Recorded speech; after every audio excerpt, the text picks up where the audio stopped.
गणना प्रकरण 2. निरनिराळ्या वंशांचे डेरे आणि नेते.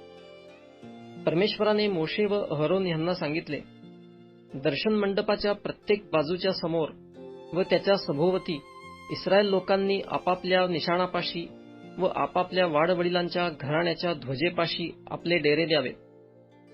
पूर्वेस उगवतीकडे ज्यांनी आपापल्या दलांप्रमाणे डेरे ठोकावयाचे ते यहुदाच्या छावणीतील निशाणाचे लोक असावे. यहुदा वंशाचा सरदार अम्मीनादाबाचा मुलगा नहशोन असावा. त्याच्या दलाची जी मोजदाद झाली ती 74,600 होती. त्यांच्या शेजारी ज्यांनी डेरे ठोकावयाचे ते इस्साखार वंशातले असावे. इस्साखार वंशाचा सरदार सुवाराचा मुलगा नथनेल असावा. त्यांच्या दलाची जी मोजदाद झाली ती 54,400 होती. मग जबुलून वंशातील लोक. जबुलून वंशाचा सरदार हेलोनाचा मुलगा अलियाब असावा. त्यांच्या दलाची जी मोजदाद झाली ती 57,400 होती.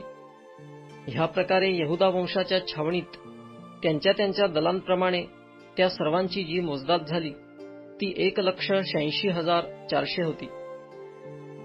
कूच करीतांना ह्यांनीच अग्रभागी चालावे. दक्षिण बाजूस रऊबेन वंशाच्या छावणीचे निशाण लावावे. ह्या वंशातील लोकांनी आपापल्या दलांप्रमाणे राहावे. रऊबेन वंशाचा सरदार शदेउराचा मुलगा अलीसूर असावा. त्यांच्या दलाची जी मोजदाद झाली ती 46,500 होती. त्यांच्या शेजारी ज्यांनी डेरे ठोकावयाचे ते शिमोन वंशातले असावे. शिमोन वंशाचा सरदार सुरीशादैचा मुलगा शलुमियल असावा. त्यांच्या दलाची जी मोजदाद झाली ती 59,300 होती. मग गाद वंशाचे लोक. आणि गाद वंशाचा सरदार रघुवेलाचा मुलगा एल्यासाप असावा. त्यांच्या दलाची जी मोजदाद झाली ती 45,650 होती. ह्या प्रकारे रऊबेन वंशाच्या छावणीत त्यांच्या त्यांच्या दलांप्रमाणे त्या सर्वांची जी मोजदाद झाली ती 1,51,450 होती. कूच करीतांना त्यांची रांग दुसरी असावी. मग सर्व छावण्यांच्या मध्यभागी लेव्यांच्या छावणीसह दर्शन मंडप पुढे न्यावा. ज्या क्रमाने ते डेरे ठोकतील त्याच क्रमाने त्यांनी आपापल्या जागी आपापल्या निशाणांपाशी राहून कूच करावे. पश्चिम बाजूस एफ्राईम वंशाच्या छावणीचे निशाण लावावे. ह्या वंशातील लोकांनी आपापल्या दलांप्रमाणे राहावे. ह्या वंशातील लोकांनी आपापल्या दलांप्रमाणे राहावे. एफ्राईम वंशाचा सरदार अम्मीहुदाचा मुलगा अलीशामा हा असावा. त्यांच्या दलाची जी मोजदाद झाली ती 40,500 होती.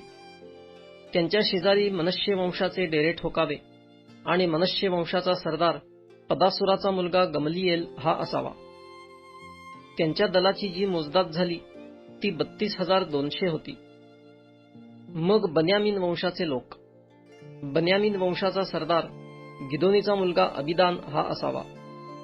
त्यांच्या दलाची जी मोजदाद झाली ती 35,400 होती. ह्या प्रकारे एफ्राईम वंशाच्या छावणीत त्यांच्या त्यांच्या दलांप्रमाणे त्या सर्वांची जी मोजदाद झाली ती 1,08,100 होती. कूच करीतांना त्यांची रांग तिसरी असावी. उत्तर बाजूस दान वंशाच्या छावणीचे निशाण लावावे. ह्या वंशातील लोकांनी आपापल्या दलांप्रमाणे राहावे. दान वंशाचा सरदार अम्मीशादैचा मुलगा अहियेजर हा असावा. त्यांच्या दलाची जी मोजदाद झाली ती 62,700 होती. त्यांच्या शेजारी आशेर वंशाचे डेरे ठोकावे. आणि आशेर वंशाचा सरदार अक्रानाचा मुलगा पगिएल हा असावा. त्यांच्या दलाची जी मोजदाद झाली ती 41,500 होती. मग नफ्ताली वंशाचे लोक.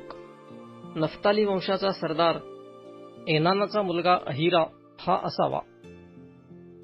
त्यांच्या दलाची जी मोजदाद झाली ती 53,400 होती. ह्या प्रकारे दान वंशाच्या छावणीत त्या सर्वांची जी मोजदाद झाली ती 1,57,600 होती. कूच करीतांना ह्यांनी आपली निशाणे घेऊन सर्वांच्या पिछाडीस चालावे. इस्रायल वंशातील ज्या लोकांची त्यांच्या त्यांच्या वाडवडिलांच्या घराण्यांप्रमाणे मोजदाद झाली तीही त्यांच्या छावण्यातील त्यांच्या त्यांच्या दलांप्रमाणे ज्या सर्वांची मोजदाद करण्यात आली त्यांची एकंदर संख्या 6,03,550 होती. परंतु परमेश्वराने मोशेला आज्ञा केल्याप्रमाणे लेवी वंशाची गणती इस्रायल लोकांबरोबर झाली नाही. त्याप्रमाणे इस्रायल लोकांनी केले, म्हणजे परमेश्वराने मोशेला आज्ञा केल्याप्रमाणे ते आपापली कुळे व आपापल्या वाडवडिलांची घराणी ह्यांच्या अनुक्रमाने आपापल्या निशाणापाशी डेरे ठोकीत आणि कूच करीत.